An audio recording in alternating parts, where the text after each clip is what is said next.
Hi, everybody. Thanks for tuning into this episode of That's Our Take. Today is Monday, April 20th, 2020, and we are going to talk about the Paycheck Protection Program, or the PPP. The PPP, or the Paycheck Protection Program, is basically a federal cash enema shoved up there to help American business owners.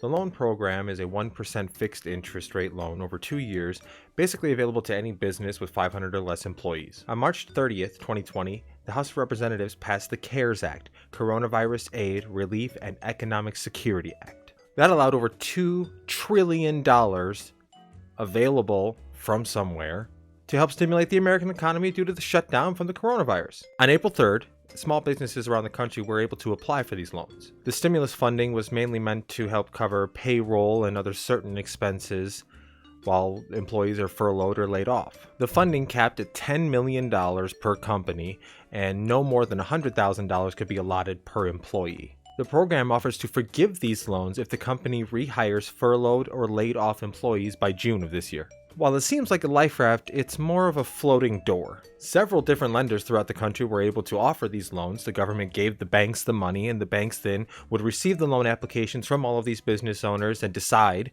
which ones would be able to get them.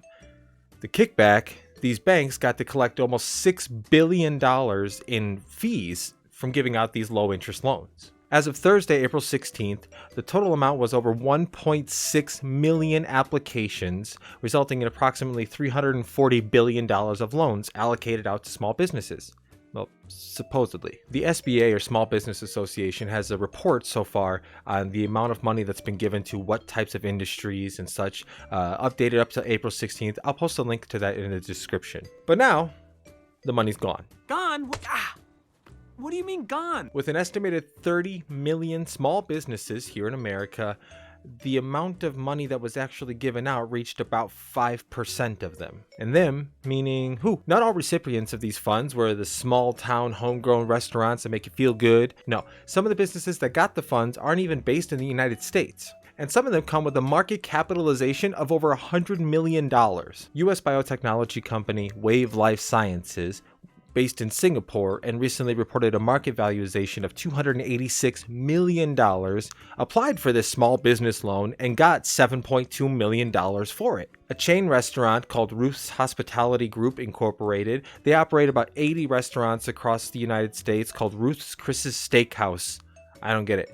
But they applied for the loan, and they got over $20 million. Now, that's just the corporation. There are 73 other restaurants owned by 25 franchises of this group who aren't going to get any of the money because they're not part of the public corporation that requested the loan. Shake Shack, with a recent stock market capitalization of over $1.6 billion, they received the full $10 million maximum fund you can get for the loan. Why? Because the laws to apply for it were so loosely written, they figured if we can, we might as well. Having over 189 individual restaurants and over 7,600 employees, the restaurant chain received the $10 million and immediately returned it, saying, "Our people would benefit from a $10 million PPP loan, but we're fortunate now to have access to the capital that others do not. Until every restaurant that needs it has the same opportunity to receive assistance, we are returning ours."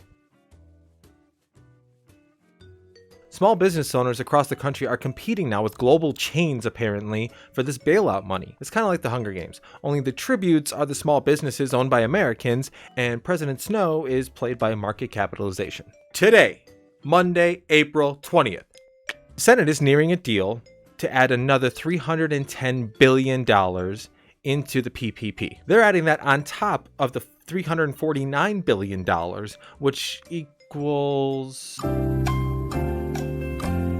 $659 billion allocated from the CARES Act specifically for small businesses across the country. A proposal came out 2 weeks ago to add more money to the PPP, but it was blocked by Senate Democrats. They argued for more money to hospitals, testing, and local governments, which includes teachers, firefighters, and police officers. The argument, naturally, caused a standstill. Approximately 2 weeks later, yesterday, a deal was proposed offering $75 billion to hospitals across the country, with another $25 billion dedicated to testing. More money will probably be allocated to the local governments across the country in the next stimulus bill, because there probably will be another one. As of today, Monday, April 20th, the bill has not yet passed. hopefully it will soon. Well, that's my take. I hope you enjoyed the video. Thanks so much for the support. Leave a like and a comment, and please subscribe to our YouTube channel. Once we get 100 subscriptions, we can get the That's Our Take custom URL for the YouTube. That'll just be so awesome. It's our first and hopefully many milestones that we're going to try to reach with this channel. Comment below if anything that you learned or agreed with, or learned something that I didn't mention here regarding the Paycheck Protection Program. Paycheck Protection. Anyways, stay safe, be kind. Thanks.